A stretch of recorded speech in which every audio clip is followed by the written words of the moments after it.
Salut à toi, bienvenue dans cette nouvelle vidéo. Je suis Arthur du blog Arthur au Canada. Si c'est la première fois que tu découvres ma chaîne YouTube, sache qu'ici, moi, je partage des astuces, des stratégies pour immigrer facilement au Canada. Je partage simplement mon expérience sur l'immigration au Canada. Ça fait aujourd'hui un peu plus de 3 ans que je vis et travaille au Canada. Et très bientôt sur cette chaîne, je partagerai également mes résultats en e-commerce.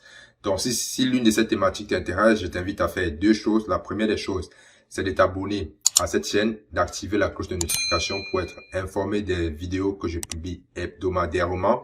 Et la deuxième des choses, c'est de cliquer le lien en dessous de cette vidéo pour télécharger gratuitement un petit e-book que j'ai préparé pour toi. C'est un e-book dans lequel je te partage les étapes à suivre pour immigrer au Canada en tant que travailleur qualifié et directement avec votre résidence permanente. Vous aurez également tous les détails sur ce processus, les délais, les coûts, les pièges à éviter, les erreurs à ne pas commettre, n'est-ce pas, pour,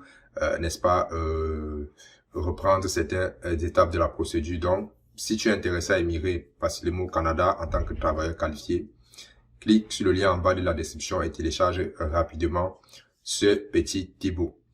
Aujourd'hui, dans cette vidéo, je vais vous montrer comment calculer vos points.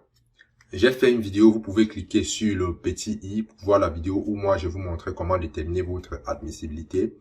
Et dans cette vidéo-là, pour faire un petit rappel, vous devrez avoir 67 points minimum sur 100. Ok, vous devez avoir 67 points minimum sur 100. Et de façon globale, le système d'immigration au Canada, je parle précisément de l'entrée express, est basé sur un système de ponctuation. Ça, c'est la première condition que vous devez vérifier si vous avez 67 points. Si vous n'avez pas 67 points, ça ne vaut pas la peine, en fait, de vous engager. Vous ne serez éligible à aucun programme, n'est-ce pas, du système entrée express. Mais cependant, il y a des stratégies que vous pouvez mettre en place pour améliorer votre profil afin d'avoir ces 67 points. Et ces stratégies que je partage dans la formation que j'ai créée qui vous permet de monter votre dossier pour immigrer au Canada comme travailleur qualifié de A à Z. Si vous voulez en savoir plus sur la formation, vous cliquez le lien en dessous de la vidéo et vous aurez accès à la formation. Donc, tel que je vous disais, c'est un système. Vous avez les 67 points que vous devez respecter. Maintenant que vous respectez ces conditions, dans le système anti-express, il y a un autre système de ponctuation qu'on appelle le SCG Stati, le système de classement global.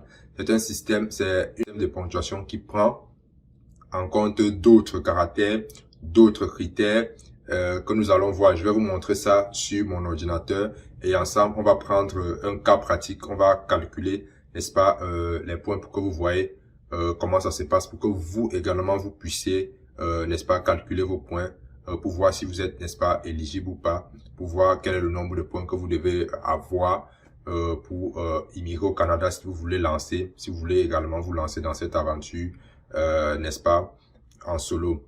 Bien sûr, tout ce que je vais vous montrer doit, n'est-ce pas, vous aider, n'est-ce pas, à avancer dans votre processus et c'est ce que je souhaite pour vous. Si vous avez d'autres questions, mentionnez-les en commentaire. Si vous avez des sujets que vous aimez également que je développe, vous pouvez également mentionner en commentaire.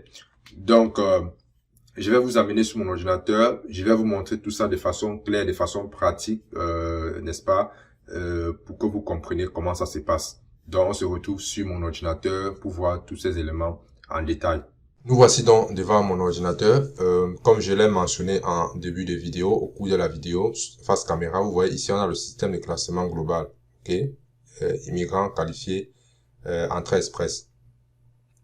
Donc, vous voyez, cet outil vous aidera à calculer votre pointage à vertu du système, selon les réponses que vous fournirez.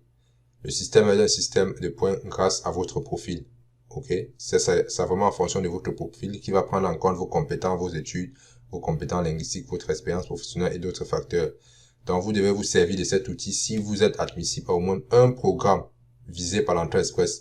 Dans l'une des vidéos que j'ai faites, je vous ai montré la condition. La première condition, c'est avoir 67 points sur 100. Et ici, vous voyez, et vous n'avez pas rempli le profil d'entrée express, mais vous souhaitez savoir votre note que vous pourriez obtenir dans le cadre, d'accord?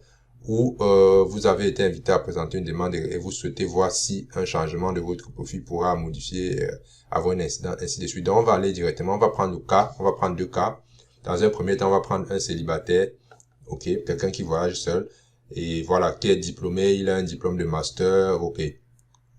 un candidat qui a 30 ans, il a un diplôme. Vraiment, je prends un exemple comme ça au hasard. Hein. Donc, dans votre cas, vous devez faire en fonction de votre cas. Donc, ici, on va prendre jamais marié, célibataire. Quel âge avez-vous? Choisissez l'option qui s'applique à vous. Donc, ici, si vous avez été invité à présenter une demande, veuillez indiquer votre âge à la date à laquelle vous avez été invité. Donc, ici, il y a vraiment un principe pour ceux qui pensent que lorsqu'ils ont dépassé un certain âge, ils ne peuvent pas. Du moment où vous avez soumis votre demande et on vous a invité, c'est à ce moment qu'on choisit que la date, que votre âge est considéré. D'accord? Donc, je ne dois pas tout lire pour ne pas faire la vidéo très longue. Donc, je vous invite à lire. Ici, on va prendre quelqu'un qui a 30 ans. Ok? Quel niveau d'études avez-vous? D'accord? Et là, plus votre diplôme est élevé, plus c'est mieux pour vous. Donc, ici, on va prendre quelqu'un, comme je l'ai dit, qui a un master. Avez-vous obtenu un certificat, un grade canadien? Là, non. Je prends quelqu'un qui est à l'extérieur. Non. Et quelles sont les langues officielles? Résultat des tests de langue. Ici, on va prendre oui, parce que c'est obligatoire. Sélectionnez le test de langue que vous avez passé. Ici, voilà les tests de langue. Les tests de langue, par exemple, officiels pour Immigré au Canada en tant que travailleur qualifié. Pour ceux qui me posent la question sur les tests de langue, voilà les tests de langue officiels demandés. Donc, on va prendre le TCF. Ok, ici, on va prendre les points, les résultats obtenus sur chaque compétence. Ok, si vous ne connaissez pas comment déterminer tout ça, dites-moi, je pourrais faire une vidéo là-dessus si cela vous intéresse. Ou alors, je détaille tous ces éléments dans la formation que j'ai faite. Ça, je vous ai mentionné. Donc, j'ai fait une formation où je vous montre tous ces éléments, les tests de langue, le TCF, comment, là où vous devez faire le TCF, les coûts, les délais, tout ça. J'ai fait une formation. Vous pouvez cliquer en dessous de cette vidéo. Vous aurez accès à cette formation qui vous donne, en fait, en détail, tout ce que je suis en train de vous montrer. J'entre plus en profondeur et je vous parle, n'est-ce pas, des pièges, en fait, que l'on rencontre lorsqu'on est effectivement lancé dans la procédure. Donc voilà, pour le moment, je vais vous montrer ces éléments pour que vous puissiez, n'est-ce pas, avoir une idée de là où vous partez. Et voilà, si vous pouvez vous engager, tant mieux, ça sera intéressant. Donc ici, on va prendre compétences expression orale, compréhension orale. On va prendre 500 points, compréhension écrite, on va prendre toujours 500 points, d'accord? Et expression écrite, on va prendre 17 points. Avez-vous d'autres résultats de tests? Par exemple, si vous avez des tests d'anglais, on va prendre quelqu'un qui a fait le IEL. D'accord? Et là, vous allez voir les résultats. Là, je prends comme ça. Ça va vraiment dépendre de vos résultats. Il y a un minimum que vous devez atteindre. OK?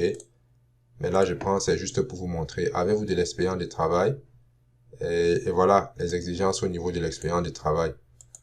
Oui, on va dire peut-être le candidat a 3 ans d'expérience de travail. Au cours des 6 dernières années, combien d'années d'expérience de travail qualifié à l'étranger possédez-vous? Oui, si vous êtes à l'étranger, vous pouvez mettre 3 ans et plus.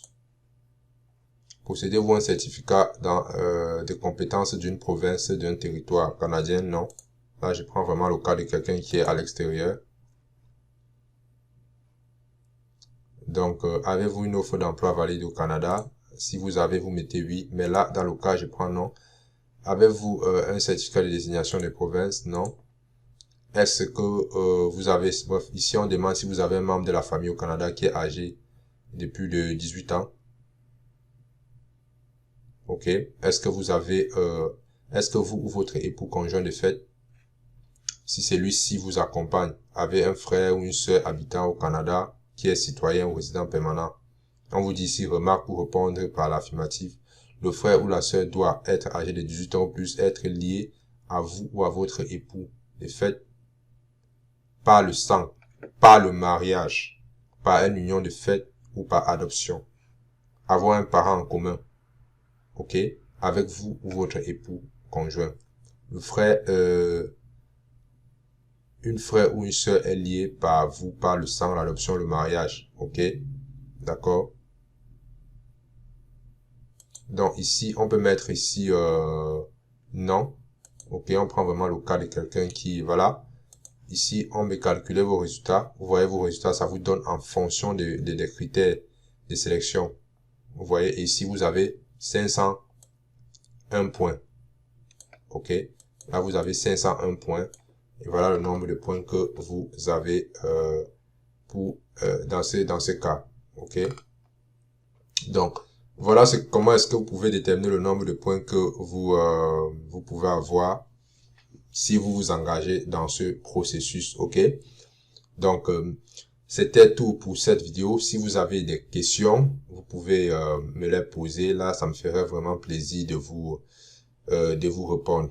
Donc, c'était tout pour cette vidéo. On se retrouve face caméra pour conclure. Nous voici donc au terme de cette vidéo. J'espère que vous avez aimé, j'espère que vous avez appris quelque chose. J'espère que dorénavant, vous saurez comment calculer vos points. Regardez la vidéo que j'ai publiée sur votre admissibilité, c'est-à-dire la première condition, c'est-à-dire avoir les 67 points sur 100 que vous devez d'abord respecter avant de vous engager dans la procédure. Et également, j'espère également que vous avez compris comment calculer votre score de classement global à travers cette vidéo. Si c'est le cas, tant mieux. Si vous n'avez pas le nombre de points requis après ce que je viens de vous montrer, vous pouvez, n'est-ce pas, améliorer votre profil. Je vous l'ai dit, j'ai fait une formation où je vous montre tout ça. Vous pouvez la voir en bas de la description de cette vidéo. Vous pouvez également m'écrire via mon email qui est en bas de la vidéo, et vous avez également mon numéro WhatsApp en bas de la vidéo sur lequel vous pouvez m'écrire pour me poser des questions. J'offre également des coachings, et les coachings ne sont pas gratuits. Ceux-là qui ont des problèmes spécifiques, qui ont des questions particulières, qui veulent, n'est-ce pas, avoir plus d'informations sur les procédures d'immigration au Canada, vous pouvez me contacter soit par WhatsApp, soit par email. Donc, c'était tout pour cette vidéo. J'espère que vous l'avez aimé. Partagez massivement la vidéo. Abonnez-vous et on se retrouve à la prochaine pour une nouvelle vidéo. Ciao.